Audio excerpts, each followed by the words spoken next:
ஒரு இரும்பு கம்பியை நெருப்புல சூடு பண்ணி அந்த சூடான கம்பியால கையில ராஜான்னு ஒருத்தி பேர் எழுதுறா. யார் அந்த ராஜான்னு பார்த்தா, இவ பின்னாடி பல நாள் நாய் மாதிரி சுத்தி காதலிக்கிறேன்னு சொல்லிட்டே இருந்தவன் அந்த ராஜா.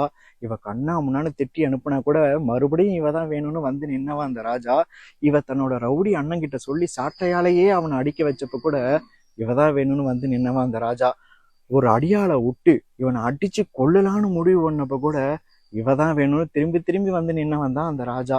இப்படிலாம் அந்த ராஜா இருந்ததுனால இவளுக்கு அவன் மேல காதல் வந்துருச்சு. இந்த விஷயம் இவளோட அண்ணனுக்கு தெரிஞ்சதுனால இனி நீ வீட்டை விட்டு வெளில போகக்கூடாதுன்னு 10 நாளா பூட்டியே வச்சுட்டான். அவன் நினப்பு கொடுக்குற வலியை விட இந்த நெருப்பு கொடுக்குற வலி கம்மிதான்னு சொல்லி அவ கம்பியால கையில சூடு வச்சுக்கிட்டு இருக்கா. இவளுக்கே எப்படி வலிக்குதுன்னா அவனுக்கு எப்படி வலிச்சிருக்கும்? அத டிஆர் தன்னோட வரிகள்ல சொல்றாரு. இவ வீட்டு வாசல் பூட்டியே இருக்கு, திருக்கோவில் வாசல் அது திறக்கவில்லைன்னு எழுதுறாரு.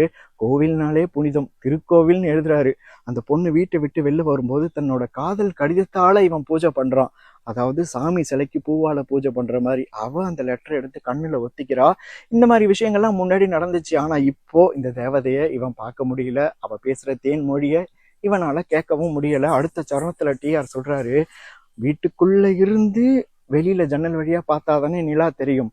இவ வீட்டுக்குள்ளேயே இருக்கிறதுனால இப்ப சொல்றாரு, ஜன்னலுக்குள் நிலவு அவள் தோன்றவில்லைன்னு.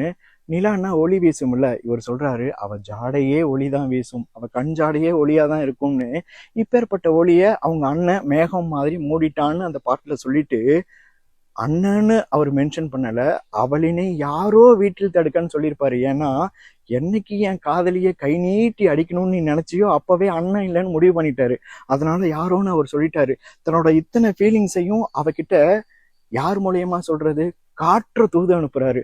காற்று கூட அவ மேல பட்டா வலிக்குமேன்னு சொல்லி பூங்காற்ற தூது அனுப்புறாரு.